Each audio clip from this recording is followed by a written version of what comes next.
আসসালামু আলাইকুম। মাইলস্টোনের একটা ছাত্র আবরার কিছুক্ষণ আগে একটা খবর জানতে পেলাম সে আর এই দুনিয়াতে বেঁচে নেই।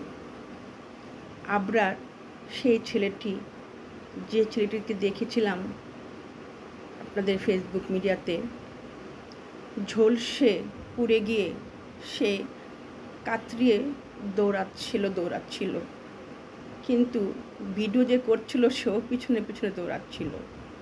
আশেপাশে অনেক লোকও দেখলাম, কিন্তু দেখলাম না কেউ তাকে নিজের কাপড় খুলে জড়িয়ে ধরে তাকে চিকিৎসাতে নিয়ে যেতে।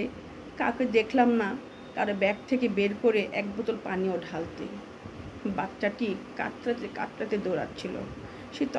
সেদিন থেকে আমি খুব কষ্ট পাচ্ছিলাম, বুকে একটা কেমন যেন যন্ত্রণা। সে হয়তো তার বাবা মার উদ্দেশ্যে সে দৌড়াচ্ছিল, হয়তো কাউকে খুঁজে পাচ্ছিল না। এতটুকু শিশু বাচ্চা।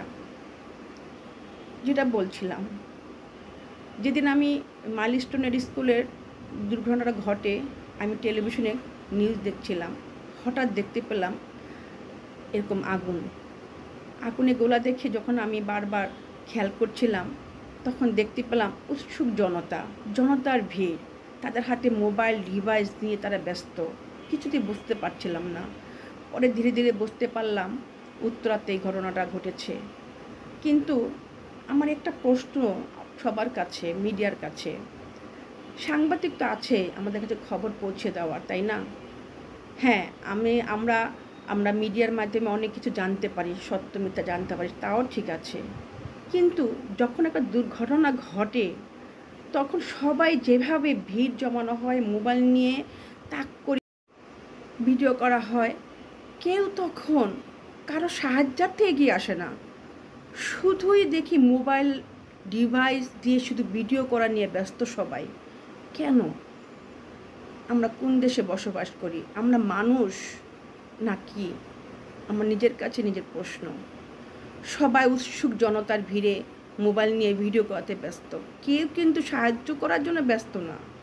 কেউ যে দোকান থেকে গিয়ে কারো বাড়িতে গিয়ে এক বালতি পানি আনবে বা কোনো কিছু করে দিয়ে তাকে সাহায্য করবে, আগুন নিভাতে না পারুক, ফায়ার সার্ভিস তো আছে। এই যে বাচ্চাগুলির সামনে সবাই দেখলো, কিন্তু কেউ একটা সাহায্যকারী দেখলাম না যারা সাহায্য করে ভিডিও করেছে যে আমি এই ছেলেটাকে বা এই মেয়েটাকে আমি মেডিকেল নিতে পেরেছি, বা একটু পানি ঢালতে পেরেছি, বা তার কষ্টটা দূর করতে পেরেছি। এরকম কিন্তু কোনো ভিডিও দেখতে পেলাম না। তো সবাই বলেন বিচার চাই। কেউ ব্যাপারটা রাজনীতির দিকে নিয়ে যাচ্ছে, কেউ দলীয়ভাবে, কেউ অমুককে দোষছে, ওই নেতাকে দোষছে। আমি কাদেরকে দোষছি জানেন? আমার ব্যক্তিগতভাবে আমি দোষছি উৎসুক জনতাকে। আপনারা কি বলেন জানি না। এই উৎসুক জনতার বিচারটা কারা করবে? যার এইভাবে চরম একটা মুহূর্তে ভিড় জমিয়ে ফেলে, রাস্তাঘাট বন্ধ করে ফেলে, তাদেরকে সুচিকিৎসা করার জন্য তারা তো সাহায্য করেই না, কোনো সাহায্যে তারা এগিয়ে আসে না ভিডিও করা ছাড়া। কিন্তু তারা উৎসুক জনতা হয়ে চারপাশে শুধু ক্যামেরা নিয়ে ঘোরে, ভিড় জমায়। এদের বিচার কারা করবে? এই ভিডিও করাটা ভাইয়ারা বোনেরা বন্ধ করুন। সত্য মিথ্যা ভিডিও করা বন্ধ করুন। ভাইরাল আপনারা হতে যেয়ে এরকম কিছু করেন না যাতে আপনাদেরকে সবাই ঘৃণা চোখে দেখে। এমনিতে আপনারা ভাইরাল হন, কিন্তু এইভাবে দুর্ঘটনাকে নিয়ে এইভাবে ভাইরাল হতে যেন।